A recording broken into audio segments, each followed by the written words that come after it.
अस्सलामु अलैकुम रहमतुल्लाहि व बरकातुहू।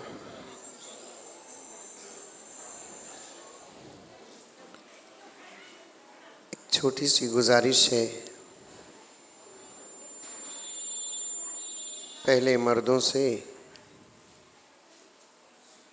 कि जिस साथी के सामने कुर्सी खाली है वो अपने आगे की कुर्सी को फुल कर दें।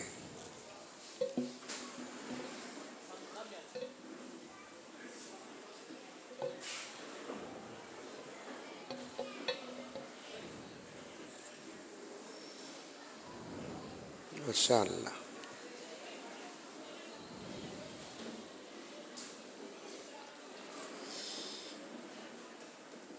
दूसरी गुजारिश है माँ और बहनों से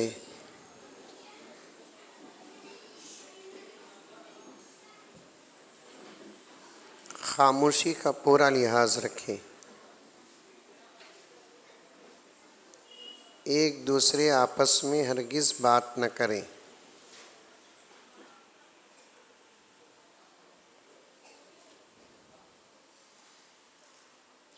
और मुझे मालूम है कि आप लोग बात करे बग़ैर देर तक बैठ भी नहीं सकते।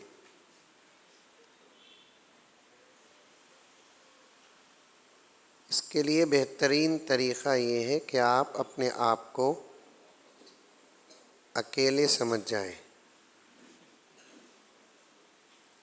आज के जलसे में मैं पर्दे के साथ अकेले बैठी हूँ। ये मजाक नहीं, बहुत बड़ा अदब है।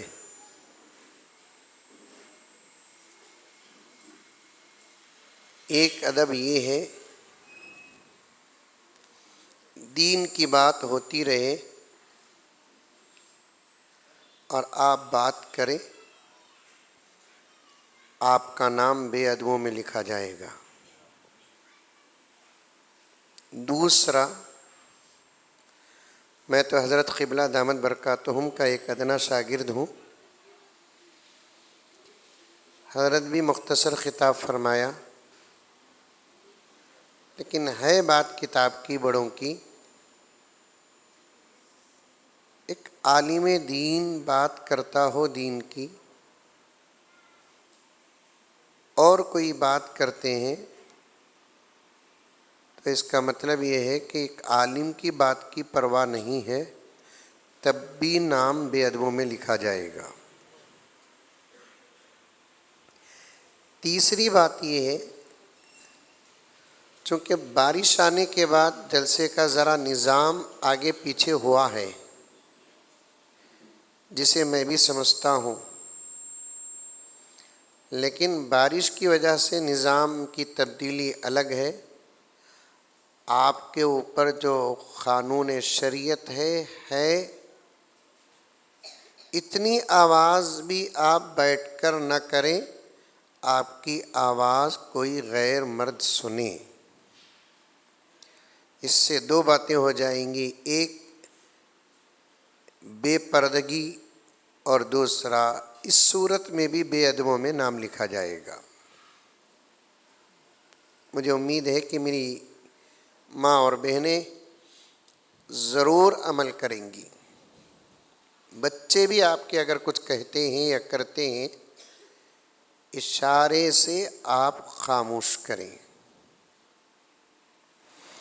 अल्लाह ताला हम तमाम को अमल की तौफ़ीक़ अता फ़रमाए। वैसे तो हमारे बेंगलुरु में कल इतवार है, आपके वेल्लूर में? अरे बोलो भाई। देखिए, एक अच्छा जवाब मंतिकी आ रहा है, इतवार नहीं संडे है कहते।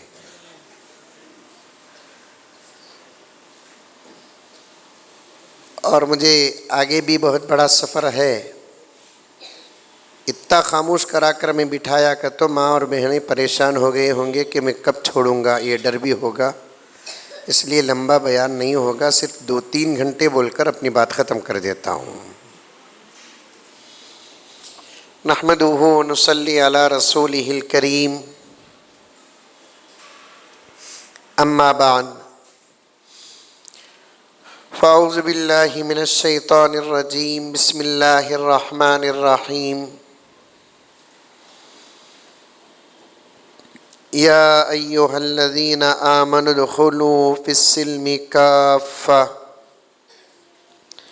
वला तत्तबिउ ख़ुतवातिश शैतान इन्नहु लकुम अदुव्वुम मुबीन। वक़ाल अज़्ज़ वजल इक़रा बिस्मि रब्बिकल्लज़ी ख़लक़। वक़ाल तआला व अंतुमुल अअलौना इन कुन्तुम मुअमिनीन। वक़ाल अज़्ज़ वजल वज़ादहु बस्ततन फ़िल इल्मि वल जिस्म। सदक़ल्लाहु मौलानल अज़ीम। अल्लाहुम्मा सल्लि अला सय्यिदिना नबिय्यिना मौलाना मुहम्मद व अला आलि सय्यिदिना नबिय्यिना मौलाना मुहम्मदिन व बारिक व सल्लिम।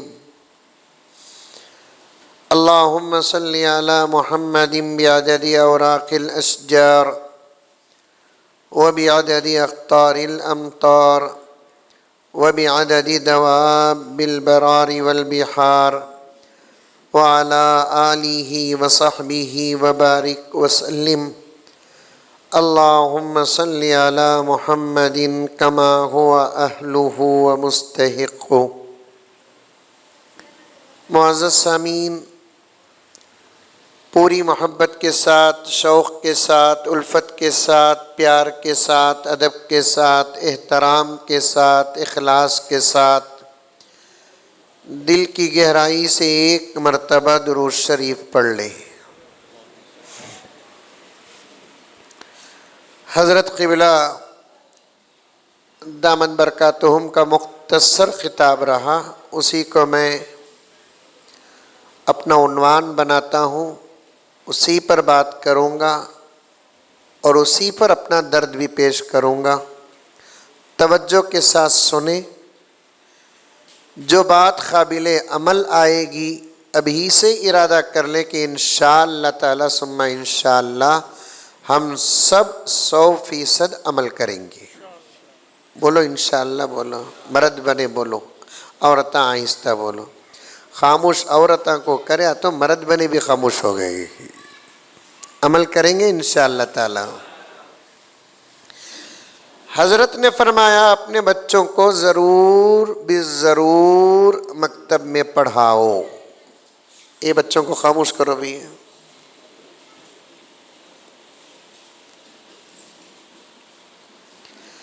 हज़रत ने फरमाया कि अपने बच्चों को ज़रूर ज़रूर मकतब में पढ़ाओ। सुने नहीं सुने? अरे मुंडियाती भी हलाओ रे बाबा, सुने नहीं सुने? मकतब में क्यों पढ़ाना, इसके कई जवाबात। पर्दे में बैठी हुई मेरी माएँ और बहनें पूरी तवज्जो के साथ सुनी। इस वक्त सारी दुनिया का माहौल बद से बदतर हो चुका है, खराब हो चुका है। और रियासत तमिलनाडु उन रियासतों में से है जहां का बच्चा बच्चा सियासत के साथ साथ आलम की खबरें भी जानता है। मेरे अब्बा हजरत मौलाना ज़करिया साहब रहमतुल्लाह अलैह एक मरतबा इसी रियासत में एक शहर में खिताब फरमाते हुए फरमाया, तमिलनाडु का मुसलमान सुबह सवेरे उठकर कुरान पढ़ा कि नहीं पढ़ा, अखबार तो जरूर पढ़ता है।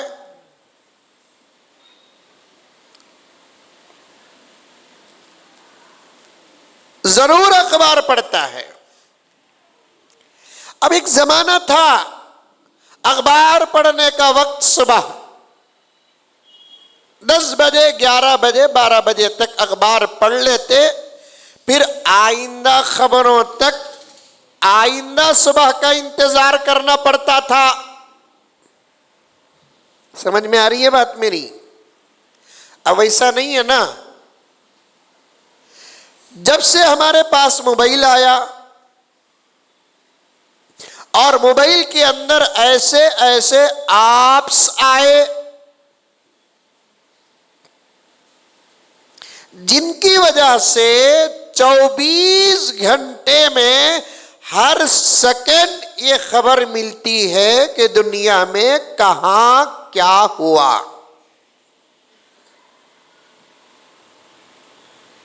व्हाट्सएप जानते नहीं जानते आप लोग? नहीं जानते? और मर्दों से ज्यादा औरतें जानती हैं।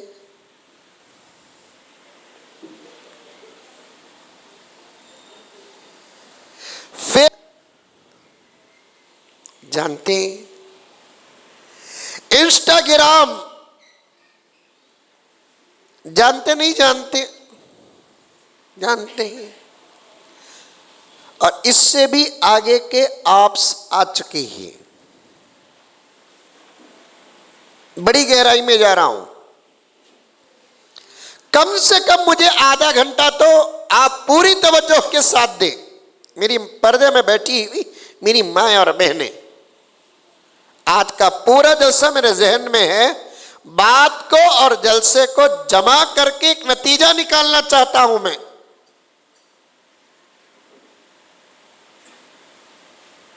है कुछ आप जिसे सब जानते हैं, हमारी माँ और बहनें भी जानती हैं।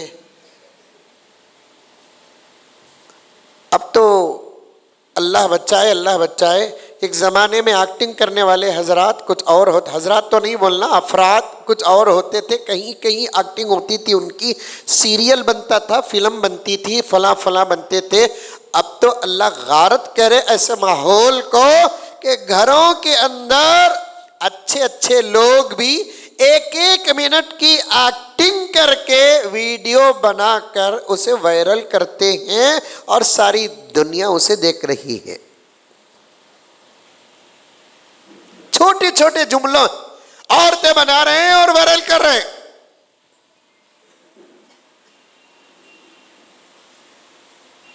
दुआ करो अल्लाह मुझे बहुत जल्द पीएम बनाए। कौन भी चामीन नहीं बोल रही?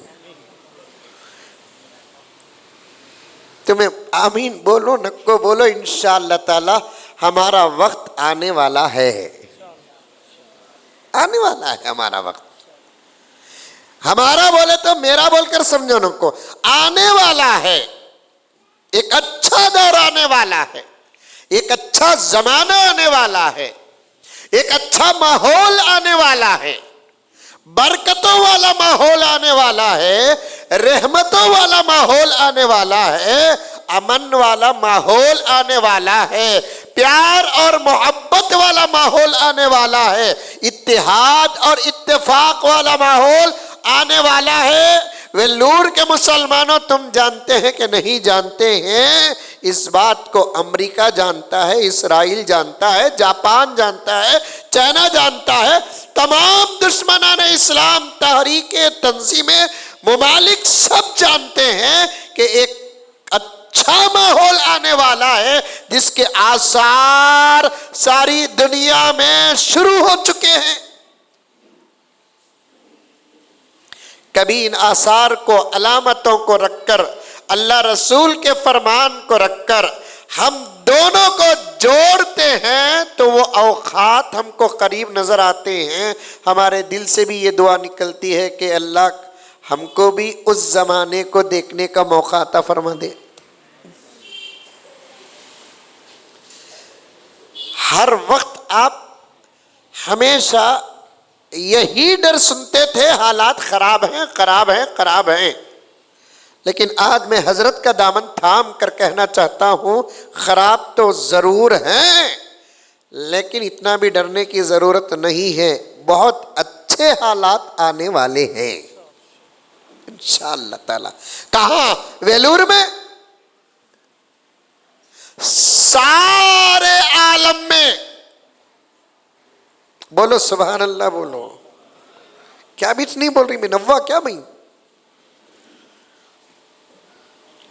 सारे आलम में सिर्फ रियासत तमिलनाडु या कर्नाटक या हिंदुस्तान या जजीरतुल अरब ऐसा नहीं, सारी दुनिया में बहुत अच्छे हालात आने वाले हैं। कुछ इशारा भी समझते जाओ आप, मेरी माँ और बहनें भी समझें। लेकिन उससे पहले कुछ हालात हैं अपनी जगह पर। मैं ये बात इसलिए अर्ज किया, अल्लाह करे कि अल्लाह मुझे पीएम बना दिया तो सबसे पहले बैठते ही कम से कम मेरे मुल्क के अंदर मैं इंटरनेट तो बंद करूंगा जरूर। अब जो औरत आमीन बोले, देखो लगा वो आमीन भी वापस ले रही। ठीक है, तो मेरी माएँ और बहनें, मैं तुम्हारा भाई हूं, तुम्हारा चाचा हूं, तुम्हारा मामा हूं, तुम्हारा मुशफिक हूं, पूरे दर्द के साथ कहता हूं, आप नाराज ना हो। तुम ना घर के अंदर कौन नहीं तो भी दिल लग जाता, लेकिन मोबाइल नहीं तो दिल नहीं लगता। घर के अंदर तुम्हारे कौन भी नहीं दिल लगता, मोबाइल नहीं है दिल नहीं लगता। मैं माहौल पर बड़ी गहरी नजर रखता हूं, मेरे पास वाकयात, हालात, बातें आती हैं। शौहर को फोन करे, चावल नहीं है जी, चावल लेकर आओ। चावल लाने में देर होती है, तुम बर्दाश्त करती हैं। दाल नहीं है जी, दाल लेकर आओ, दाल आने में देर होती है, तुम बर्दाश्त करती है। दूध नहीं है जी, दूध लेकर आओ, दूध लेकर आने में देर होती है तो तुम बर्दाश्त करती है। अगर मोबाइल का रिचार्ज खत्म हो गया, फोन करती है या मैसेज करती है या बिफोर कहती है 12 बजे मेरा रिचार्ज खत्म होने वाला है, 10 मिनट रिचार्ज में देर हो जाए तो तुम बर्दाश्त नहीं करती। ये है आज तुम्हारी हालत।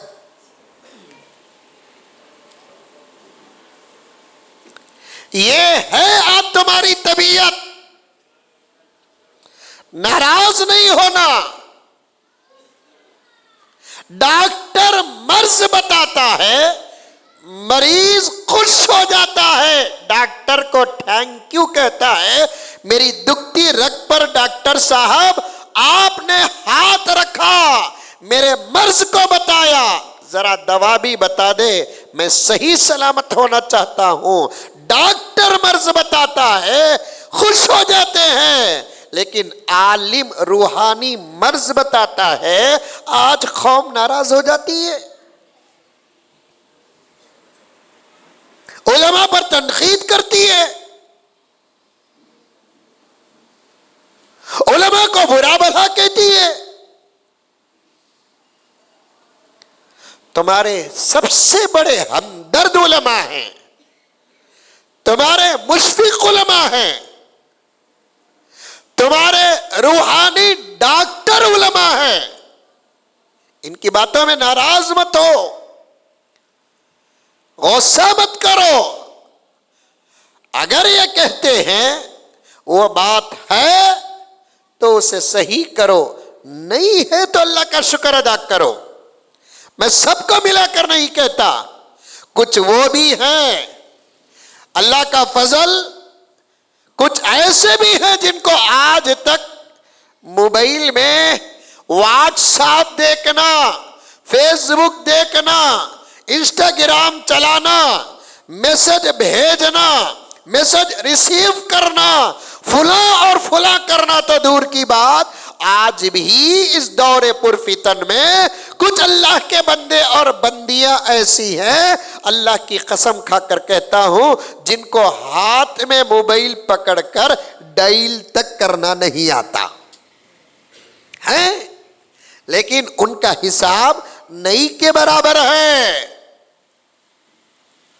कुछ ऐसे भी हैं जिनका मोबाइल इतना सादा सीधा है, अल्लाह अकबर कबीरा, इतना सादा सीधा है, 500-600 रुपये कीमत उतना। मेरे पास हजरत क़िबला तशरीफ फरमा है, मेरे बहुत सारे दोस्त अहबाब यहाँ बैठे हैं, कभी कभी हमारी मस्जिद को जुमे को आ जाते हैं। एक दोस्त आकर कहने लगा कि हज़रत तुम्हें बैका को इतना बोलते ही ना, क्या है कि हज़रत हमें तो देखे नहीं, लेकिन हमारी घरवाली अलग है हज़रत।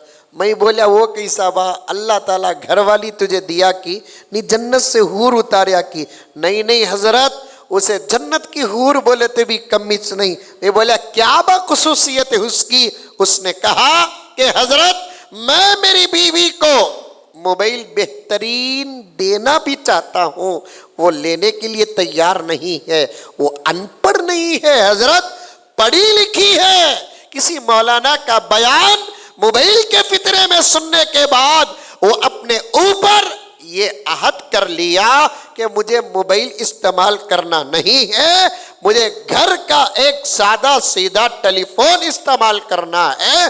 उसने कहा कि मौलाना मैं कहता हूं कि ये मोबाइल इस्तेमाल करो, ये मोबाइल इस्तेमाल करो, तो उससे जवाब देती है कि नहीं, मुझे किसी किस्म का मोबाइल इस्तेमाल करना नहीं है।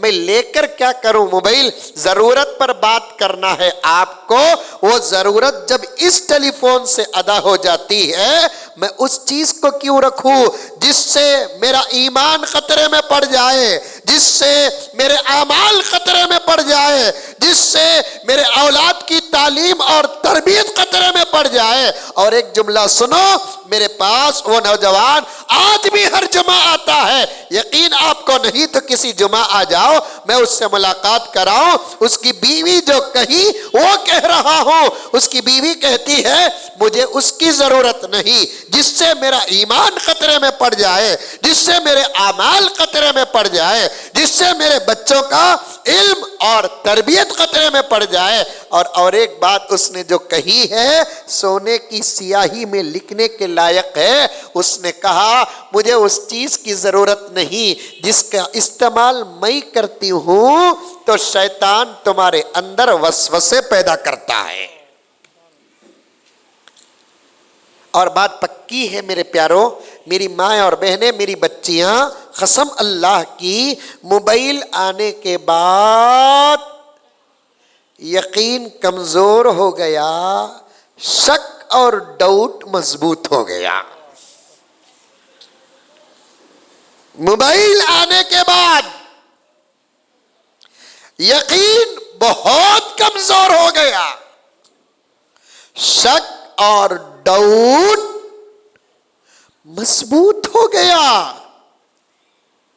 शैतान इंसान के खून के साथ दौड़ता है, उठे वसवसे पैदा करता है, बैठे वसवसे पैदा करता है,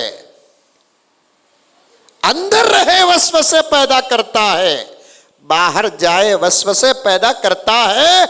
ऐसे दौर में मेरी माँ और बहनों को एक दर्द भरा पैगाम देते हुए आगे बढ़ूं। मुझे उम्मीद है कि आप अमल करेंगी कि मोबाइल का जितना तुम कम से कम इस्तेमाल करोगी, इंशाअल्लाह ताला तुम्हारे घर की जिंदगियां उतनी मजबूत हो जाएंगी।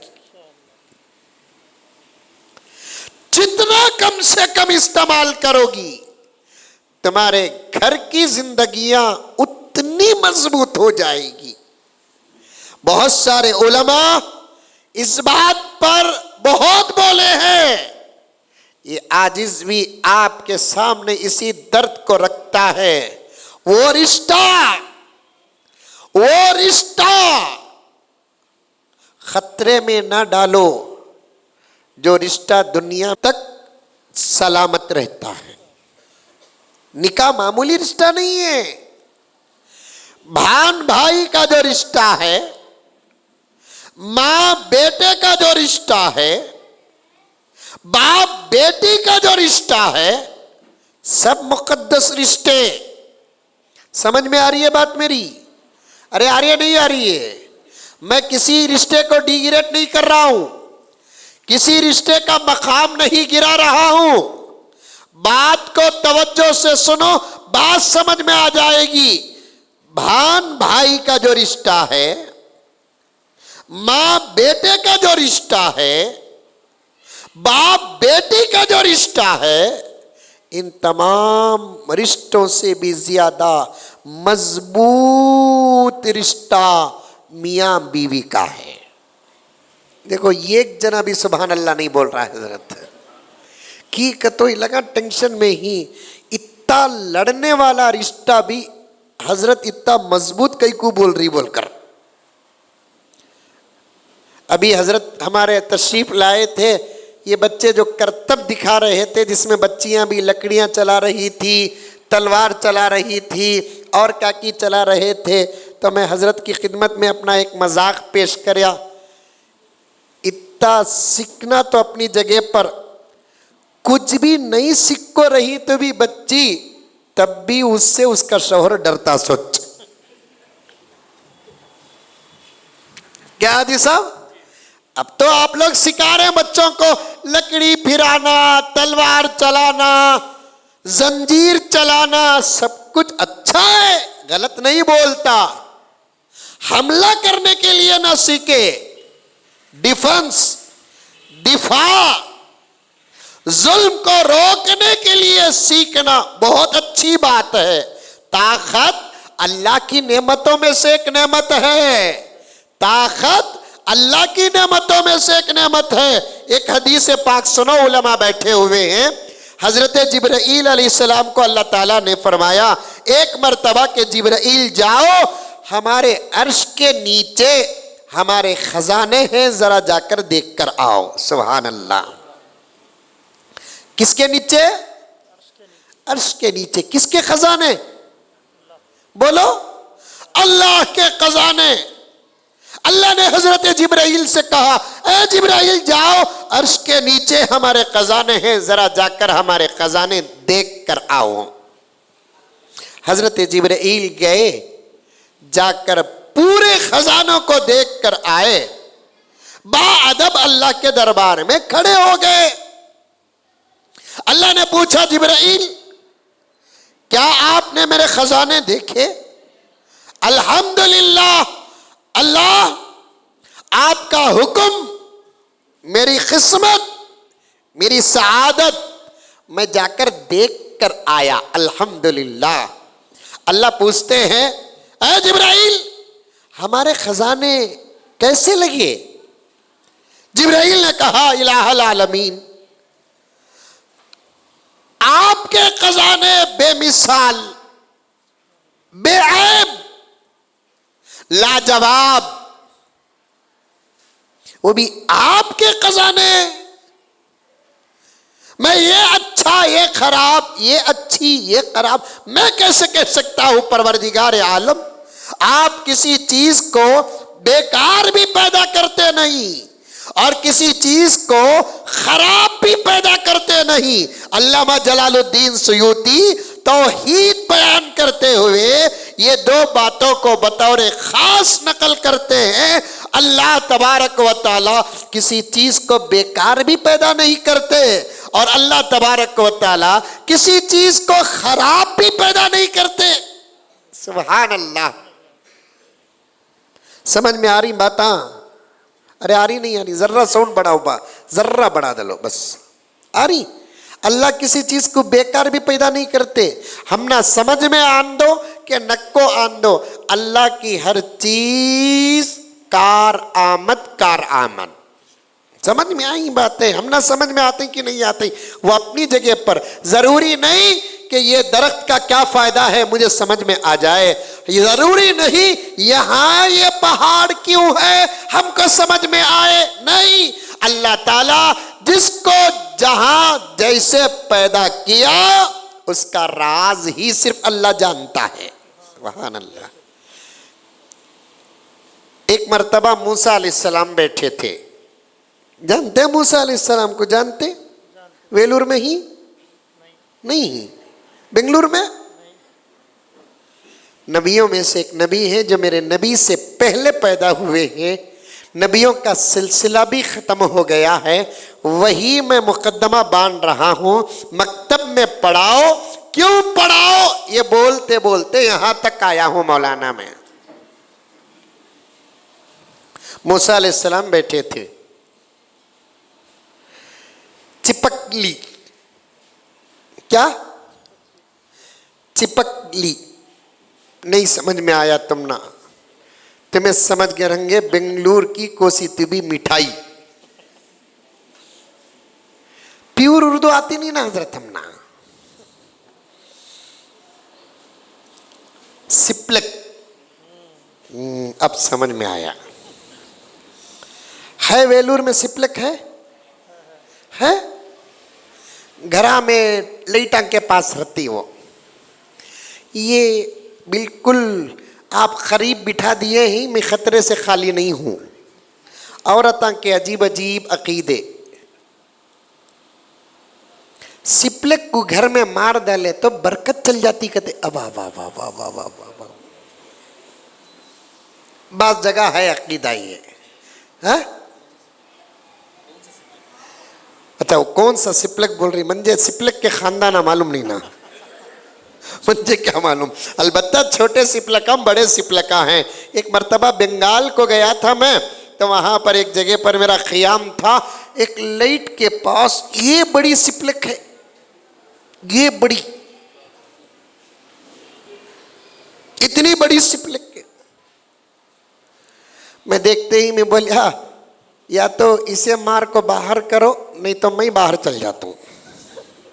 वहां का अल्लाह का बंदा पूछ रहा है कि मौलाना हाफिज जी, वहां अलग अलग तरीके से पुकारते, हाफिज जी इसे मार सकते क्या? नहीं, अगर नहीं मार सकते आप तो इससे शादी कर लो।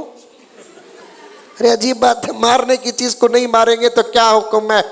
बिच्छू को मारने का हुक्म है, सांप को मारने का हुक्म है, गिरगट को मारने का हुक्म है, चिपकली को मारने का हुक्म है।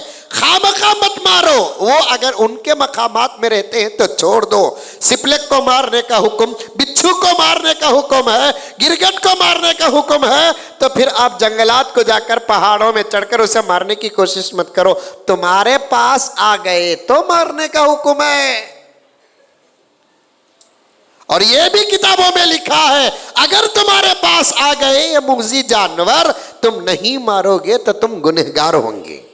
अल्लाह अकबर। क्यों गुनहगार होंगे? सांप आ गया, अगर आप नहीं मारे, इसलिए नहीं मारे कि हमने तो तकलीफ नहीं दे रहा है। अगर ये सोच को सामने रखकर अगर नहीं मारेंगे तब भी गुनाह होगा। इसलिए कि फुक़हा फरमाते हैं तुमने तकलीफ नहीं दिया, तुम्हें उसे छोड़ दिए, वो आगे गुजर कर तुम्हारे छोड़ने की वजह से वो दूसरे को तकलीफ देता है, तो उसके तकलीफ देने में तुम्हारा भी हाथ है। नमाज पढ़ते पढ़ते भी अगर कोई मूज़ी जानवर आ गया, उसे मारने का हुक्म है।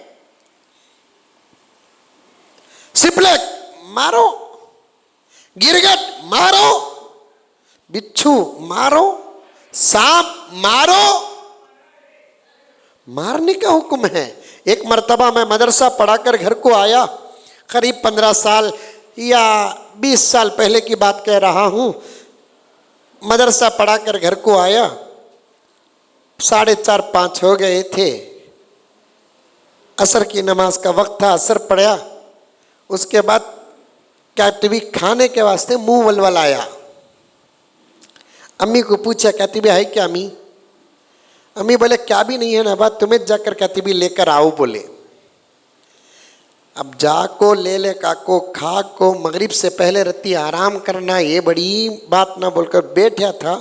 एक छोटी सी बच्ची आई, छोटी तश्तरी ले ले को, उसमें पान था, पान के ऊपर पुटाने थे, पुटाने के बीच में शक्कर थी, ले लका को दी। मरीज मंगा भी वो, डॉक्टर दिया भी वो, मैं ले लिया।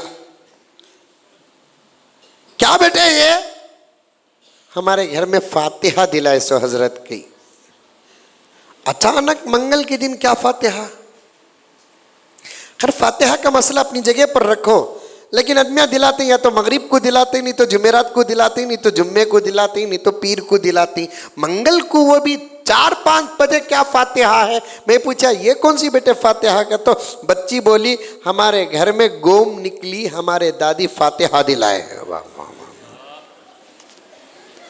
हमारे घर में गोम निकली, हमारे दादी फातिहा दिलाए। वही बोलिया गोम निकली तो इन्हें फातिहा दिलाई है, सांप नहीं तो बिच्छू निकलता पूरा कुरान पढ़ डालती थी। आपा बहन मेरी माए, गलत अकीदे छोड़ो। गलत अकीदों में मुब्तला वही लोग होते हैं जो मकतबों में पढ़ते नहीं, मदरसों में पढ़ते नहीं, जिनके पास कुरान का इल्म नहीं, हदीस का इल्म नहीं, फिक़ह का इल्म नहीं, अल्लाह का इल्म नहीं, रसूलुल्लाह का इल्म नहीं। इल्म का सबसे पहला फायदा क्या? इल्म अल्लाह के फजल से गलत अकीदों से बचाता है। यही इल्म कुरान का मेरा नबी लेकर आए, अरब के पूरे गलत अकीदे खत्म हो गए, अरब के पूरे गलत अकीदे खत्म हो गए। यही कुरान का इल्म लेकर मेरे नबी आए, मक्के के पूरे गलत अकीदे खत्म हो गए और अल्लाह के फजलो करम से कुरान का इल्म पाने वाले सहाबा ऐसे सही अकीदों में मजबूत हो गए जिसकी मिसाल कुरान भी बयान करता है, अल्लाह के नबी के अहादीस भी बयान करते हैं। उन्वान जहन में रखो। मूसा अलैहिस्सलाम बैठे थे, ऊपर सिपलिक थी। अचानक मूसा के कपड़े में चंद खतरे पानी पड़ने का एहसास हुआ। पानी पड़े सका, देखे तो सही में पानी के खतरे ही, बारिश नहीं है। अचानक क्या खतरे ही बोलकर उठाकर सर देखे तो सिपलिक बैठी है दीवार पर, जिसने पेशाब कर दी। अब आप पूछेंगे हजरत वो सिपलिक को मालूम नहीं क्या? इन्हों मूसा बोलकर ये बेकार के सवाल नहीं करना, ढंग के सवाल करना। आपको मालूम है प्यारे आका सल्लल्लाहु अलैहि वसल्लम नमाज पढ़ रहे थे, आपके मुसल्ले में बिच्छू आकर आका को काटा।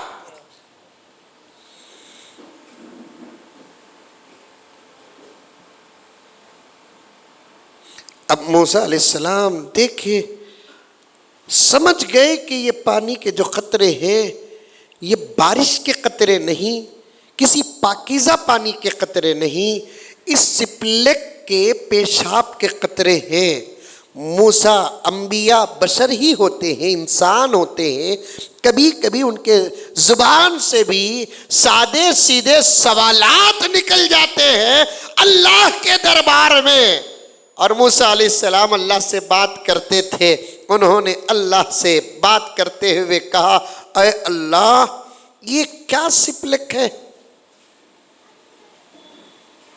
आप इसे क्यों पैदा किए, इससे क्या फायदा है? थोड़ी देर नहीं गुजरी, अल्लाह ताला जिब्राइल के जरिए से मूसा के सवाल का जवाब देकर भेजते हैं कि मूसा ये सिपलिक को देखकर तुम्हें बोल रही, इसे कई को पैदा करिया, इससे क्या फायदा बोलकर ये सिपलिक भी तुम ना देखकर मंजे पूछ रहे अल्लाह ये मूसा को तो कई को पैदा करिया, इससे क्या फायदा है? जरूरी नहीं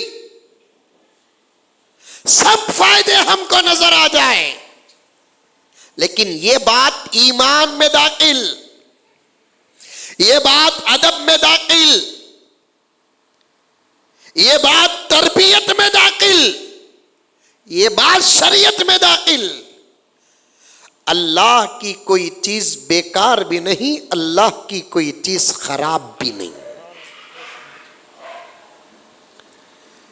अल्लाह की कोई चीज बेकार नहीं, अल्लाह की कोई चीज खराब नहीं। लेकिन अल्लाह ने हजरत जिब्राइल से पूछा, ए जिब्राइल हमारे खजाने कैसे लगे? जिब्राइल ने अर्ज किया, ऐ अल्लाह आपके खजाने बेमिसाल, लाजवाल, लाजवाब, बेहतरीन आप पैदा किए हैं, आप बनाए हैं। बात बहुत खुल रही है। अल्लाह की किसी भी चीज पर ऐब ना लगाओ। मुफस्सिरीन किराम फरमाते हैं, अगर किसी को काला कहेंगे, अल्लाह की बनावट पर ऐब लगाना है। देखिए, मैं इससे पहले भी वेल्लूर की दावत पर आया हूं तो मैंने कहा मैं वेल्लूर की सरजमीन में बड़ी एहतियात के साथ बात करता हूं, क्योंकि ये सरजमीन वेल्लूर नहीं, सरजमीन इल्म है। ये सरजमीन इल्म है। ये वो खेती है जहां से चावल, गेहूं, दाने नहीं, यहां से उलमा निकले हैं, निकल रहे हैं। हिंदुस्तान की तारीख का एक हिस्सा है वेल्लूर। अकाबीन हिंद को अगर शुमार करेंगे, वेल्लूर भी पहली सफ में जरूर शामिल हो जाएगा। इसलिए मैं पूरे दलाइल के साथ बात करता हूं, अल्लाह की कोई चीज बेकार नहीं, अल्लाह की कोई चीज खराब नहीं। किसी को काला कहना अल्लाह की बनावट पर ऐब लगाने के बराबर है। किसी को मोटा कहना अल्लाह की बनावट पर ऐब लगाने के बराबर है। किसी को दुबला कहना अल्लाह की बनावट पर ऐब लगाने के बराबर है। किसी को ऊंचा, किसी को गिड्ढा, किसी के जात पर ऐब लगाना अल्लाह की तकलीफ पर ऐब लगाने के बराबर है। मैं ये बात ऐसे ही नहीं लेकर आया, ऐसे ही लेकर नहीं आया, दुआ करके मौलाना मैं इस बात पर पहुंचा हूं। इसलिए कि कल ही इस शहर की एक बच्ची ने मुझे फोन किया और कहा कि मौलाना हम सब आपके चाहने वाले हैं। मैंने कहा ये अल्लाह की अता है, तुम मेरी बहन हो, तुम मेरी बेटी हो, तुम मेरी बच्ची हो। मौलाना एक गुजारिश है, अल्लाह ने अपनी कुदरत से मेरे कलर को जर्रा डिम कर दिया। अल्हम्दुलिल्लाह मेरी शादी हो गई, बावजूद इसके मेरा पूरा ससुराल मेरे इस कलर पर ताने देता है। कुरान मुकम्मल खुल गया मुसलमानों, अभी सुधरे नहीं तुम। हदीस की तमाम किताबों की एक एक हदीस इस वक्त उम्मत के सामने आ गई, अभी इनखिलाफ नहीं आया। उलमाए किराम इस्लाह करते करते मौत के प्याले पी लिए और उलमाए किराम उम्मत की फिक्र करते करते कम तनख्वाहों पर राजी होकर बड़ी बड़ी खिदमतों पर फाइज है, अभी उम्मत में इनखिलाफ नहीं आया। मैं इस सामने बैठे हुए हजरात को सामने रखकर पूरी दुनिया से बात करना चाहता हूं, पूरी दुनिया के मुसलमानों से बात करना चाहता हूं कि आज इस दौर में मुसलमानों की तरबियत करने वाली जो जमात उलमाए किराम की है, किसी मजहब में ऐसी जमात नहीं है। दूसरी किसी मजहब में इतनी फिक्रमंद जमात अगर होती, वो कौम कहीं की कहीं पहुंच जाती। आज हमारा जितनी तरबियत करते जाए उतनी ही उम्मत खराब होती जा रही है। ये अपनी बीवी के मामूली कलर के कम और पेशी पर शादी के 6-7 साल के बाद भी ताने दे रहे हैं। उसने रिकॉर्डिंग मुझे भेजी, मेरे फोन में रिकॉर्ड है, क्योंकि मैं मुल्क का बदनाम आलिम हूं जो साफ बात करते करते हर एक के निगाहों में बदनाम हो चुका हूं। मुझे हक कहते हुए बदनामी भी मैं मेरे लिए तोहफा समझता हूं। उसने रिकॉर्डिंग मुझे भेजती है, बार बार शौहर ताना देते हुए कहता है, मैं चाहा तो ऐसी को करता, ऐसी को करता, तू देख तेरी सूरत कैसी है। आज की तकरीर का एक पैगाम लेकर जाओ, हमारे मुकद्दर जमीन में बनते नहीं, हमारे मुकद्दर आसमान में बनते हैं। हमारे रिश्ते हमारे माँ बाप नहीं लगाते, दादा दादी नहीं लगाते, नाना नानी नहीं लगाते, मदावत नहीं लगाते, ब्रोकर नहीं लगाते। हमारे रिश्ते हमको पैदा करने वाले अल्लाह बनाते हैं। ये दुनिया है, किसी की बीमारी पर सब्र कर लो। ये दुनिया है, किसी के कलर पर सब्र कर लो। ये दुनिया है, कमी पेशी पर सब्र कर लो। आमाल की फिक्र करो, ईमान की फिक्र करो, नमाज की फिक्र करो, कुरान की फिक्र करो, जिक्र की फिक्र करो, तोशे आखिरत की फिक्र करो। मर जाओ, अल्लाह की अदालत में पेशी होगी, अल्लाह का फजल गालिब आएगा, नबी की सिफारिश होगी। उसके बाद अल्लाह ताला जन्नत में जब दाखिल करेंगे, ये सूरतें नहीं होंगी, ये कलर नहीं होगा, ये पर्सनालिटी नहीं होगी, ये हाइट नहीं होगा। खुद मेरे और आपके आका हजरत मोहम्मद मुस्तफ़ा सब कह दो सल्लल्लाहु अलैहि वसल्लम ने इरशाद फरमाया, जब अल्लाह ताला अपने बंदों का फैसला करके फारिग हो जाएंगे, जन्नतियों को जन्नत में जब दाखिल करेंगे, मेरे आका ने फरमाया हर जन्नती को अल्लाह तबारक व तआला यूसुफ अलैहिस्सलाम के जैसा हुस्न देकर दाखिल करेंगे। बोलो मान अल्लाह।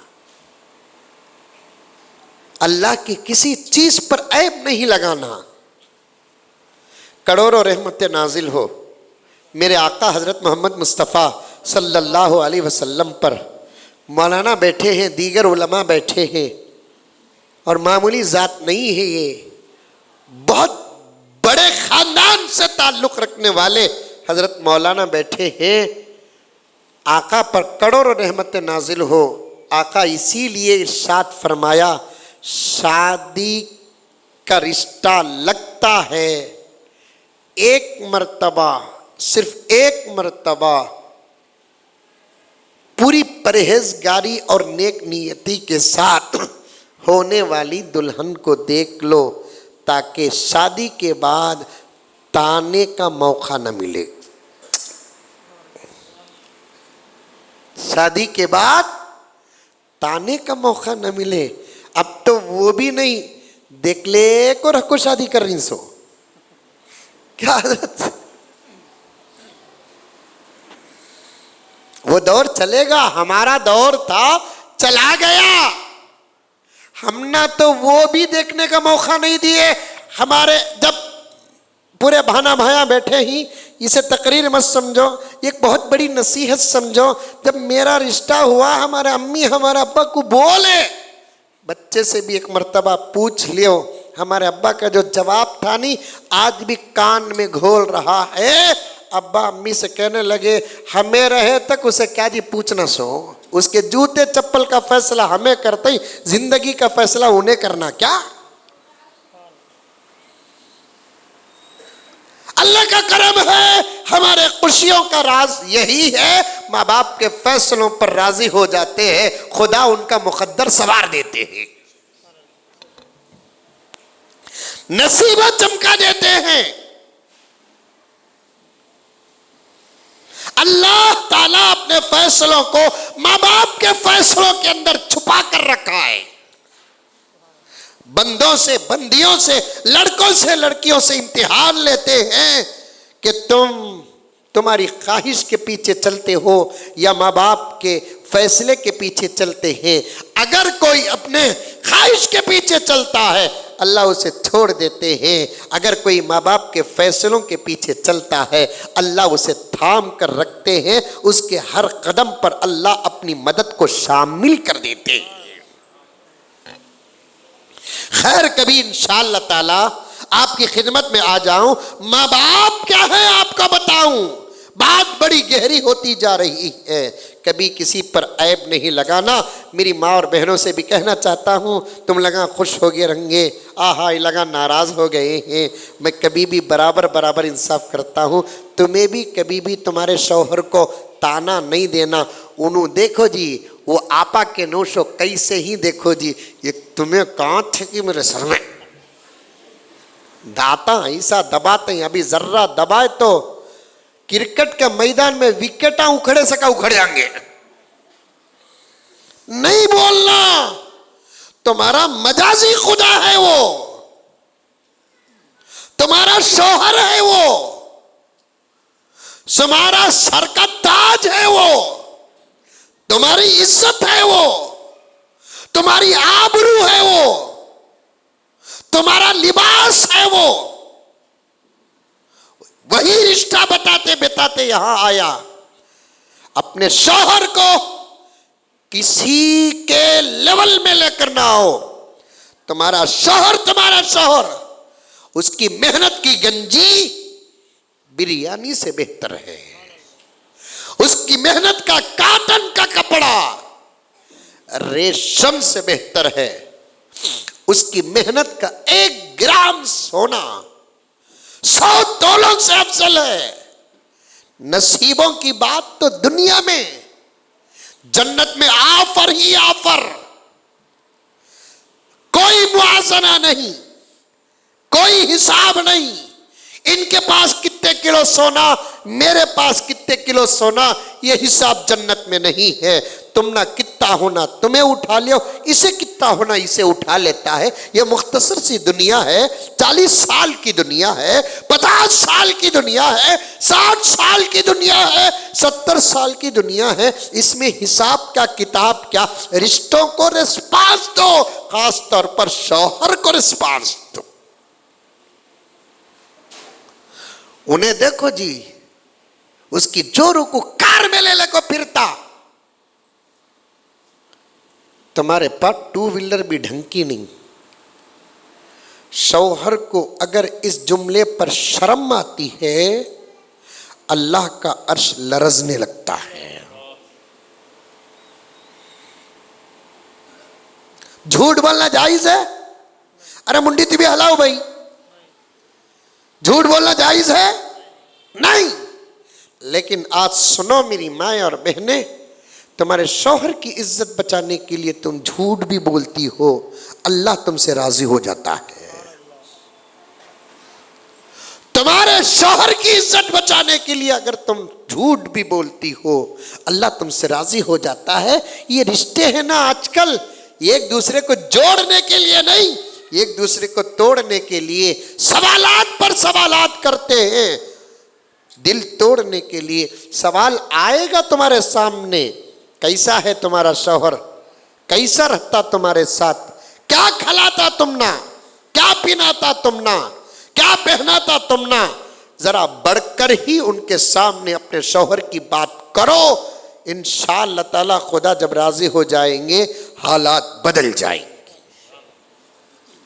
मेरे भाईजान बैठे हैं, नदीम भाईजान, वो बारहा कहते हैं कि मौलाना कभी दिन में आ जाओ, खालिस मस्तूरात पर एक बात हो जाए।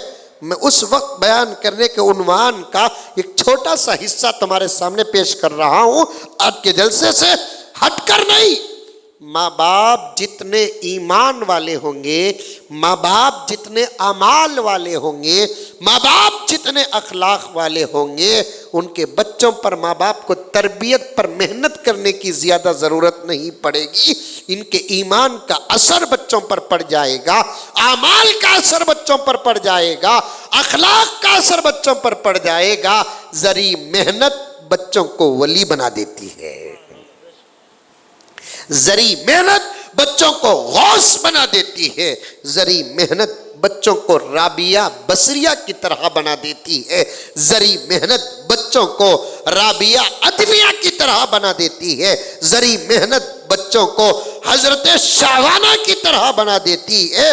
शर्त यह है माँ बाप ईमान में मजबूत हो, माँ बाप आमाल में मजबूत हो, माँ बाप अखलाक में मजबूत हो, माँ बाप शुक्र में मजबूत हो, माँ बाप सब्र में मजबूत हो, माँ बाप हया में मजबूत हो, माँ बाप वफा में मजबूत हो। अल्लाह तबारक व तआला माँ और बाप के आमाल और ईमान का असर बच्चों के अंदर दाखिल करते हैं, तो फिर वो बच्चे सहाबा व सहाबियात की मिसाल बन जाते हैं। समझ में आ रही है बात? अरे बोलो भाई, आ रही है? खाली सुनकर खुश होकर जाएंगे या अमल करेंगे? अमल करो, अमल करो, अमल करो। मेरी माँ और बहनें, मैं आज तक इस माहौल में कभी तकरीर नहीं किया मौलाना कि औरतें बैठे हों, कोई एक पर्दा भी ना हो, मैं कभी नहीं किया। सिर्फ बाहर के मौसम से मैं खुद मजबूर हो गया। मैं बड़े खुलूस के साथ करीब तुम्हारे बैठकर तुमको बिठाकर पूरे पर्दे और हया के साथ इस दर्द को पेश कर रहा हूँ। तुम्हारे अंदर इनखिलाफ मर्दों से ज्यादा आना जरूरी है। तारीख उठाकर देखेंगे, तुम्हारे ही आमाल का असर औलाद पर पड़ता है तो वो बच्चे उम्मत के इमाम बनते हैं। मेरे पास इसकी मजबूत दलीलें हैं। मैं मर्दों को भी नसीहत करता हूं, औरतों को भी नसीहत करता हूं, अमल करो।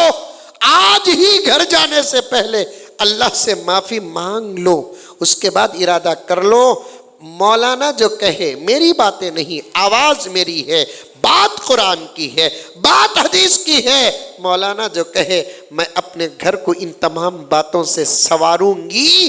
सोफों से संवारने से क्या घर चमकते हैं, पलंगों से संवारने से क्या घर चमकते हैं, जबरदस्त लाइटों से संवारने से घर क्या संवरते हैं, पीओपी का काम करने से घर क्या संवरते हैं, जबरदस्त खालीन डालने से घर क्या संवरते हैं। तुम अपने ईमान और आमाल और अखलाक और हया और शर्म से अपने घरों को संवारो। वो घर वेल्लूर में नहीं, आसमानों में चमकते नजर आएंगे, आसमानों में चमकते नजर आएंगे। मेरे पास पुराने जमाने के किताबों के वाक़ियात का अंबार नहीं, तुम्हारे मेरे जमाने के वाक़ियात का अंबार है।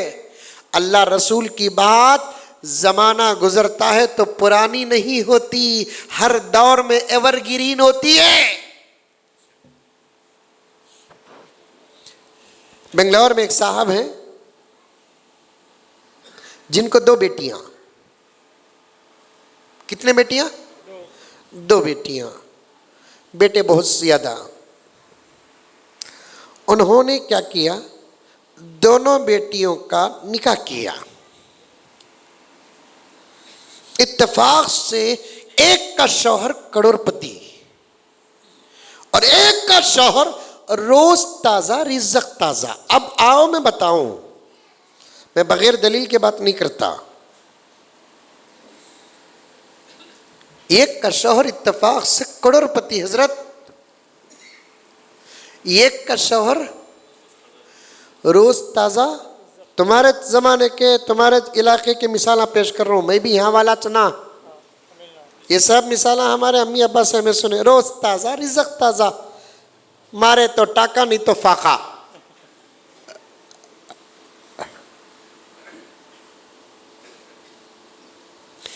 मेरे पास वो साहब बेटियों वाले आकर कहने लगे कि हज़रत मौली साहबा बोलती सो सही हज़रत, दौलत की नहीं अखलाक की ज़रूरत है। मेरी एक बेटी बंगले में रहती है हज़रत, वक्ती तौर पर सफ़र करती है, 30-40 लाख की कार में सफ़र करती है, क्या घर है हज़रत उसका। लेकिन एक बेटी मेरी किराए के घर में है, नसीबे खुदा बनाते हैं, मुक़द्दर अल्लाह के हाथ में है।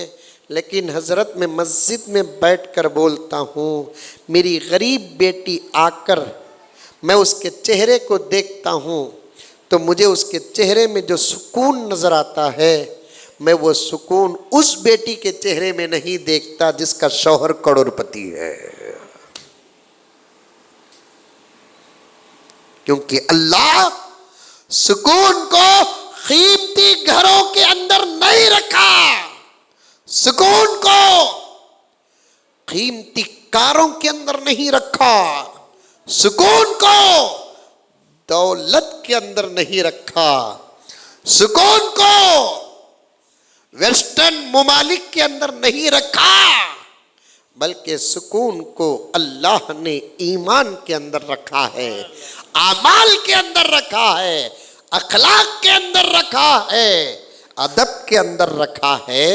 एक दूसरे की खिदमत और हलाल मोहब्बत के अंदर अल्लाह ने सुकून को रखा है। और मेरी माँ और बहनें और मेरे भाइयों, दौलत की क्या ज़रूरत है? एक अच्छी सी मोहब्बत वाला जुमला कसम अल्लाह की फटी हुई हसीर में भी मीठी नींद सुला देता है।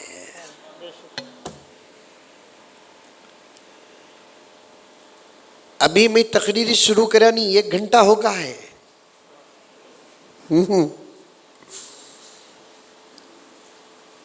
अच्छा माहौल है। अल्लाह मेरे मुख्तसर से वक्त में बरकत अता फरमाए। फिर कभी इंशाअल्लाह ताला बैठेंगे, लेकिन ये बातों को मजबूत लेकर जाओ और अमल करो। एक दूसरे का हक अदा करो, किसी को ताना मत दो।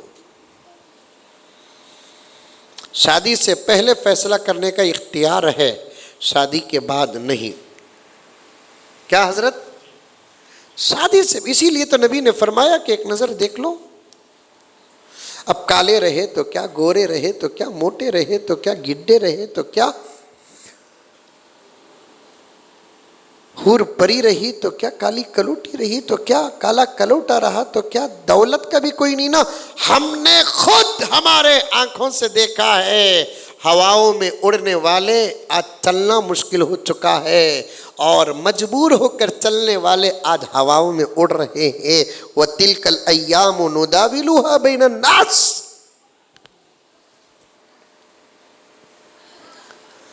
ऐसे वैसे कैसे कैसे हो गए। हमारे हजरत नैयर रब्बानी साहब रहमतुल्लाहि अलैह, मुबल्लिग दारुल उलूम सबीलुर रशाद, जिनके पास हम हिफ्ज करने के दौर में आईने नमाज किताब पढ़ते थे, हजरत बार बार ये शेर पढ़ते थे, ऐसे वैसे कैसे कैसे हो गए, कैसे कैसे ऐसे वैसे हो गए। ये अल्लाह ताला का निज़ाम है। सब्र करते रहो, शुक्र करते रहो, खुदा की किसी चीज पर ऐब न लगाओ। जिब्राईल अलैहिस्सलाम ने अल्लाह ताला से कहा, ऐ अल्लाह, आपकी कोई चीज बेकार भी नहीं, खराब भी नहीं। वहां से ना बात गई सो भूल गए क्या? आपकी कोई चीज बेकार भी नहीं, खराब भी नहीं। ऐ जिब्राईल, बात तो सही है, लेकिन निस्बतन कौन सी चीजें आपको दूसरी चीजों के मुकाबले में पसंद आई? सुभान अल्लाह। समझ में आ रहा है जुमला? जर्रा टाइट है जुमला, समझने की कोशिश करो। समझ में आई बात? सब गले का जेवर, उसमें कोसा भी डिजाइन जरा अच्छा रहता ना। सब कपड़े, कोसाती भी एक कपड़े का डिजाइन अच्छा रहता नहीं, वैसे सब खजाने कोई 2-3 चीजें तो ज़्यादा पसंद आती होंगी। तब जाकर हजरत जिब्राईल ने कहा, तवज्जो से सुनना, आप भी सुनना, मेरी माँ और बहनें भी सुनना। हजरत जिब्राईल ने कहा कि ऐ अल्लाह, आपके खजाने में हमको 2 चीजें बहुत पसंद आई। क्या? हजरत जिब्राईल ने कहा, एक ताकत, एक हुस्न। आहा हा हा, एक ताकत, एक हुस्न बहुत पसंद आई। आए अल्लाह, आप ये किसे देंगे? जिब्राइल ने पूछा अल्लाह से, आप ये किसे देंगे? अल्लाह ने फरमाया कि जिब्राइल, हम एक मखलूक पैदा करने वाले हैं, उसकी दो किस्में बनाएंगे, एक किस्म का नाम मर्द और एक किस्म का नाम औरत। हम मर्दों को ताकत देंगे, औरतों को हुस्न देंगे। वाह सुभान अल्लाह। मर्दों को ताकत, औरतों को हुस्न। फकीह अबुल्लैथ समरकंदी रहमतुल्लाह अलैह इस पर फरमाते हैं, मर्दों की ताकत मर्दों का हुस्न है, औरतों का हुस्न औरतों की ताकत है। सुभान अल्लाह। अगर पर्दे का कोई बॉर्डर होता तो मैं कुछ अच्छे जुमले बयान करता, लेकिन अब बयान करने की हिम्मत नहीं है, क्योंकि दरवाजा इधर नहीं इधर है। बचकर निकलना है रे बाबा। ताकत किसे देंगे? मर्दों को। हुस्न किसे देंगे? औरतों को। फिर ये अल्लाह का वली इस पर क्या कहता है? मर्दों की ताकत मर्दों का हुस्न है, औरतों का हुस्न औरतों की ताकत है। बस औरतें भी लकड़ियां चला रही थी, बच्चियां, अच्छा था, बहुत अच्छा था, लेकिन ताकत भी बनाकर रखो, ताकत भी बनाकर रखो। आप लोग भी ताकत बनाकर रखो। ताकत की चीज़ें तुम्हें ज़रा खाओ। मर्दों को ख़ास तौर पर कहता हूँ, ये चा, बीड़ियाँ, सिगरेटा, पान पराका, गुटके सब छोड़ो, दूध पियो, दूध। बोलो इंशाल्लाह। क्या आप इतनी बोलते ना रहते हैं? दूध पियो, दूध। अल्लाह के नबी को दूध बहुत पसंद था, अंबिया को दूध बहुत पसंद था। मेरा नबी जब अल्लाह के पास मुलाकात के लिए गया, अल्लाह खुद मेरे नबी को अपने पास बुलाया, तो अल्लाह ने मेरे नबी को दूध पिलाया। बादामा खाओ, पिस्ते खाओ, बच्चों को भी दूध पिलाओ। ये बेकार के लिक्विटाहिनी, पेप्सी, कोको कोला, मिरिंडा, क्या क्या किया को है ना, सब खत्म करो। हार्लिक्स, बोर्नवीटा, ये सब खत्म करो। खालिस दूध। क्या हजरत सही कह रहा हूं मैं? क्योंकि जितने भी दूध के अंदर ताकतवर चीजें मिलाई जाती हैं, उनमें से अक्सर चीजें बनती हैं यहूदों नसारा की कंपनियों में। और मेरे पास दलील मौजूद है। इन चीज़ों में बहुत सारी ऐसी चीज़ें मिली हुई होती हैं, जिस्म तो मोटा हो जाता है, असल ताकतें मर जाती हैं। या नहीं, ऐसी चीज़ें मिली हुई होती हैं जो बनती किसी और चीज़ से नहीं, साफ साफ बुरे जानवर से बनती है।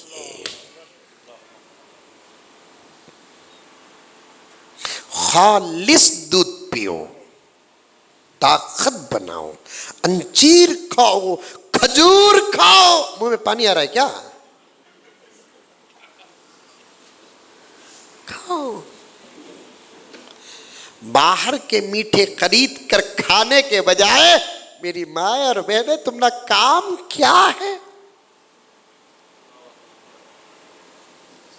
3 वक्त खाना पकाना, 2-3 दिन में 1 मर्तबा कपड़े धोना, उसके अलावा क्या है? बड़ी हिम्मत से बोल रहा हूं, अल्लाह मेरी हिफाजत फरमाए।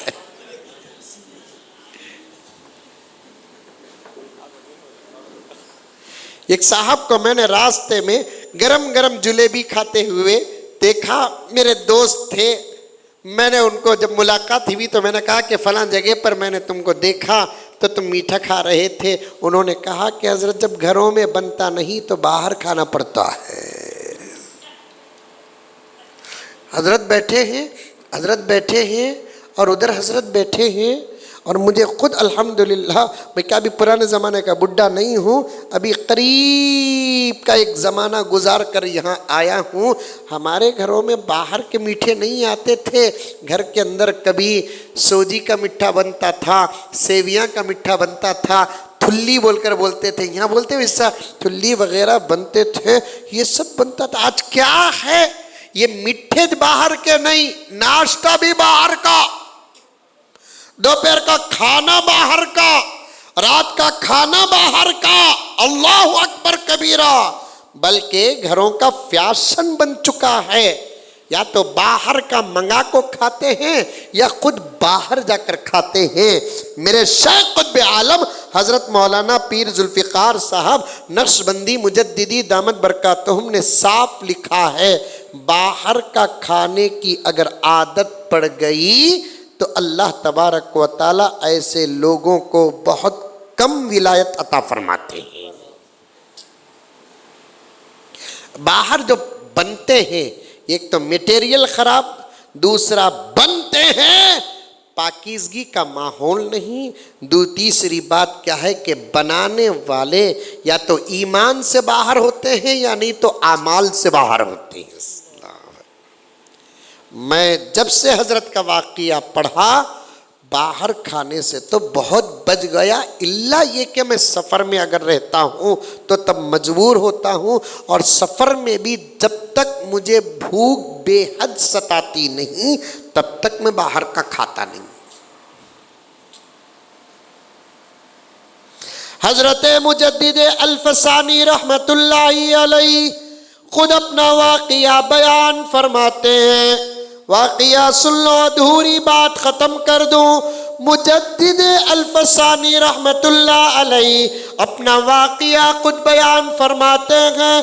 वो जब भी नमाज को जाते अपने दोनों बेटों को साथ लेकर जाते। भाई एक बस अब क्या भी करो नको बाबा,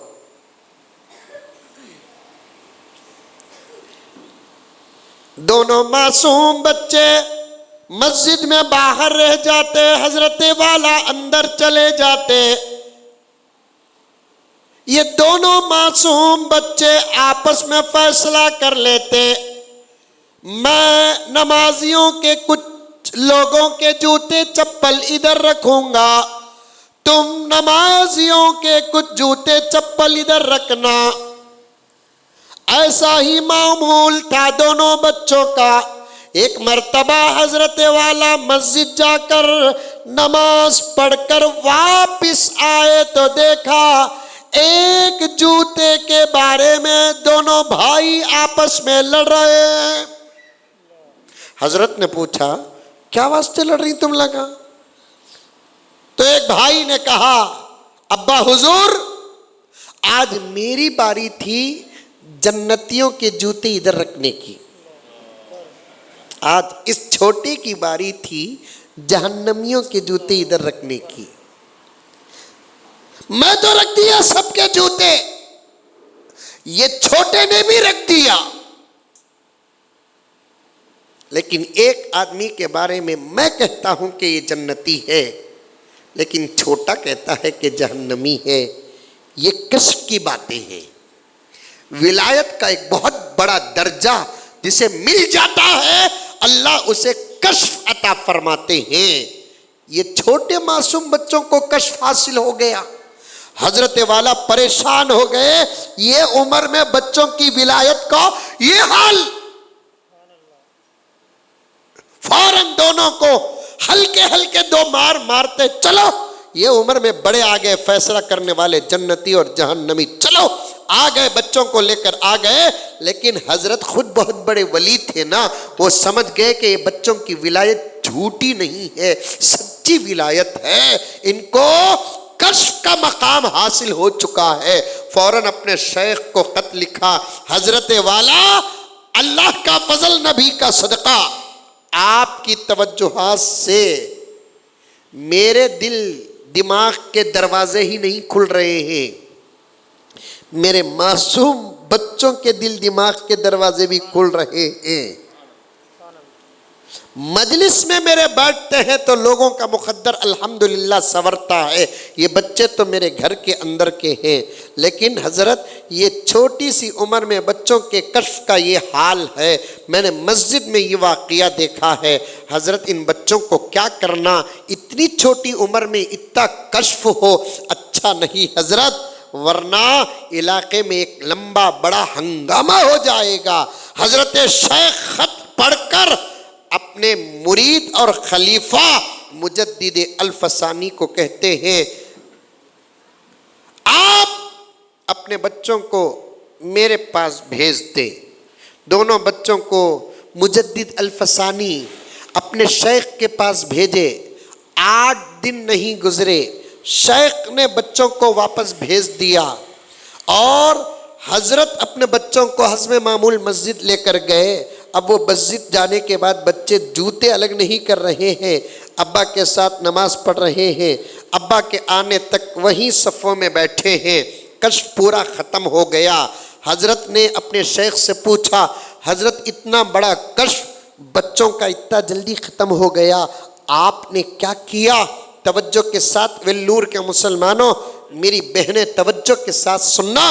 हजरत शेख ने कहा, मैं जानता हूं कि तुम्हारे बच्चों को अल्लाह ताला ने कश्फ का वो मकाम अता फरमाया। बात सही है कि इस उम्र में कश्फ का ये मकाम ख़तरे से खाली नहीं है, लेकिन इनके कश्फ को ख़त्म करने के लिए मैंने कोई लंबा काम नहीं किया। 2-3 मरतबा बाहर का खाना मंगा कर खिला दिया, जिसकी नहूसत से इनका कश्फ ख़त्म हो गया।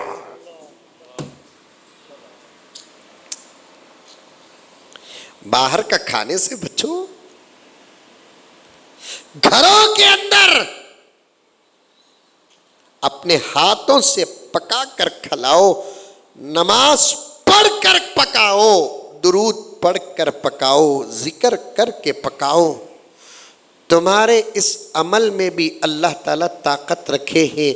ताकत अल्लाह की नेमतों में से एक नेमत है, हुस्न भी अल्लाह की नेमतों में से एक नेमत है।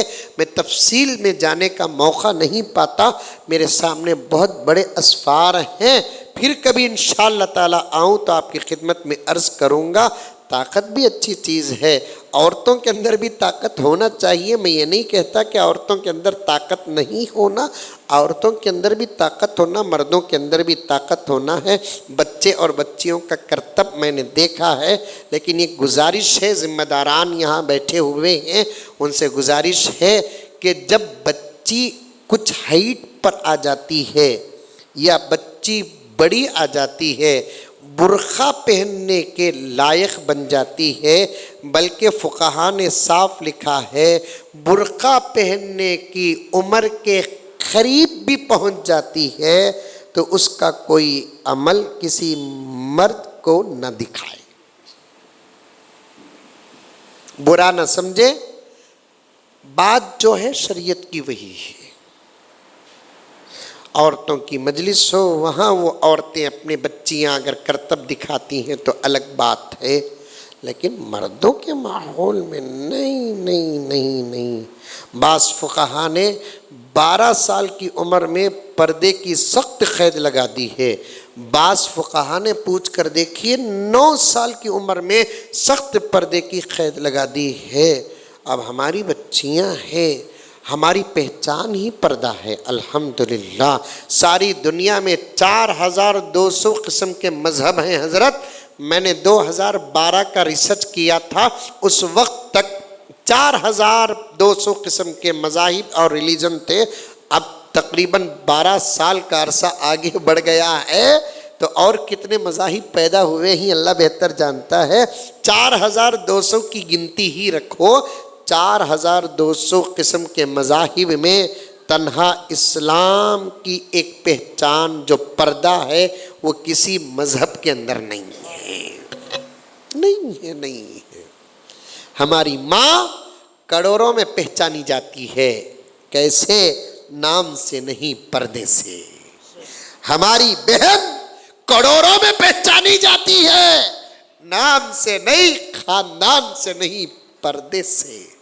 हमारी बच्चियां करोड़ों में पहचानी जाती है उसके अपने पर्दे से।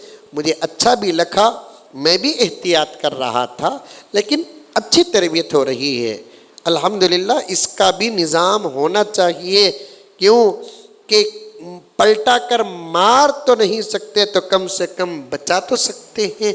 ये ताकत भी आनी चाहिए। मेरे पास वक्त होता तो मैं आपके सामने और तफसीलात पेश करता। आज सारी दुनिया के माहौल ख़राब हो चुके हैं।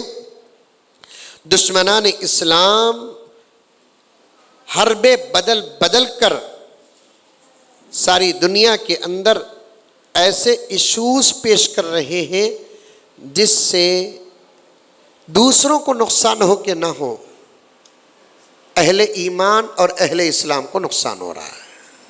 यही सबसे बड़ा मकसद है। जिनके पास कुछ भी नहीं, उनके पास नुकसान का क्या डर है? जिनके पास बेहद हिसाब दौलत है, उन्हीं को नुकसान का डर होता है। और अल्हम्दुलिल्लाह हमारी सबसे बड़ी और कीमती दौलत का नाम ईमान है। अल्हम्दुलिल्लाह बोलो। हमारी सबसे बड़ी कीमती दौलत का नाम इस्लाम है। हमारी निस्बत उससे है जो हकीकी माबूद और अल्लाह है। हमारी निस्बत उससे है जिसके सदक़े अल्लाह ने इस कायनात को पैदा किया है, और हमारी निस्बत उससे है अगर वो ज़ात ना होती तो कायनात का ज़र्रा भी ना होता। मैं 2-3 अशार पढ़ लेता हूँ। हज़रत क़िबला का हुक्म था, क्योंकि हमारे बड़ों के ये नमूने हैं, असलाफ़ की मिसाल हैं, तो इस उन्वान पर 2-3 शेर पढ़ लेता हूँ। इंशाअल्लाह उसके बाद दुआ होगी। हमारी निस्बत उससे है जिसके सदक़े अल्लाह ने कायनात को पैदा किया। अगर वो ना होते तो कुछ भी ना होता। न बहे ते समंदर में पानी के धारे, न ओ जो फलक पर चमकते सितारे, न गुलशन न गुलशन के रंगी नज़ारे, न मस्जिद न मस्जिद के ऊंचे मीनारे, मोहम्मद न होते तो कुछ भी ना होता। सुभान अल्लाह नहीं बोलते, फजर तक एक पढ़ लगो रहता हूँ।